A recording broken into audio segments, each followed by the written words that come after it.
ଆଜ୍ଞା କାଲି 10ଟା ଅଧେ 11ଟା ରାତି ସମୟରେ ବାହାରେ ଥିଲେ ମୋ ସ୍ତ୍ରୀର ମୋ ଝିଅର। ତାପରେ ଆସିଲେ 11ଟା ଭିତରେ ଶୋଇଲେ। ହେଲେ ଗେଡ଼ାଟା ଦିଆ ହେଇଛି ବା ନ ଦିଆ ହେଇଛି ମଧ୍ୟ ଆମେ କହିପାରିବୁନୁ। ତାପରେ ଘଣ୍ଟେ ଖରା ଦିନ ଘଣ୍ଟେ ଅଧେ 2ଟାକୁ 10-15 ମିନିଟ୍ ବାକି ଅଛି ଝିଅର ନିଦ ଭାଗିଗଲା। ନିଦ ଭାଗିବା ଏତାରେ ମତେ ଝିଅ କହିଲା ତମ ବାବା ତମ ଗୋଡ଼ ପାଖରେ ଗୋଟେ କିଏ ଠିଆ ହେଇଛି। ଆମେ ଉଠିକିରି କାବାଛାନିଆ ହେଇକିରି ଉଠିକିରି କିଏରେ କହିବାରୁ ସେ ପ୍ରକୃତ ସେଇ ସମୟରୁ ଆମେ ତାକୁ ଦେଖିନୁ। ସେ ସେଇଠୁ ଫେରାର ହେଇଛି। ସେ ଦାଣ୍ଡ ପଟେ ବାରି ପଟେ ବି ମଧ୍ୟ ନାହିଁ। ସେ ଦାଣ୍ଡ ପଟେ ପଳେଇଛି ଫେରାର ଅଛି।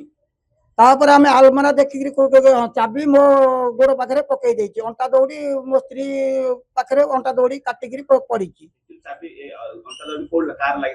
ମୋ ସ୍ତ୍ରୀଙ୍କର ଅଣ୍ଟା ଦଉଡ଼ି ଅଣ୍ଟାରେ ଲାଗିଥିଲା। ହଁ କାଟିକିରି ଚାବିଟା ଗଲା ତାପରେ ପଛରେ ଯିବା ପରେ ମୋ ଗୋଡ଼ ପାଖରେ ଚାବିଟା ପକେଇ ଦେଇକିରି ପଳେଇଛନ୍ତି।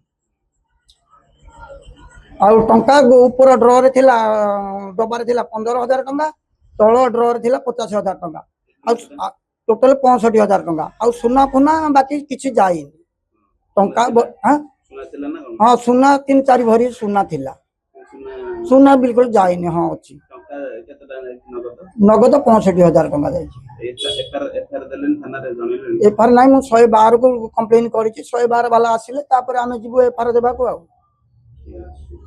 କେତେ ଜଣ କଣ ଆସୁଥିଲେ କିଛି ଜାଣିପାରୁଛନ୍ତି? ନା କିଛି ଧରା ପଡୁନି। ଫେରେ ମଧ୍ୟ 2ଟା ବେଳକୁ ଆମର ସେଇ ଚନ୍ଦିନୀ ଉପରେ 3ଟା ଟୋକା ଜୁଆ ଖେଳୁଥିଲେ ବସିକିରି। ଗରମ ଦିନ ତ ତାଙ୍କେ ଚାଷ ଖେଳୁଥିଲେ ବୋଲି ତାଙ୍କ ତୁଣ୍ଡରେ ଏକା କହିଲେ। ଆମେ କାବାଛାନିଆକିରି କାନ୍ଦ ବୋବା କଲୁ। ତାଙ୍କେ ଆମ ଦୁଆରେ ଟିକେ ଆସିଲେ କହିଲେ ଏଠି ଏତେବେଳେ ପର୍ଯ୍ୟନ୍ତ ତ ଆମେ ଏଇଠି ବସିଛୁ କାହିଁକି ଏପଟ ସେପଟ କିଏ ହେଇନି।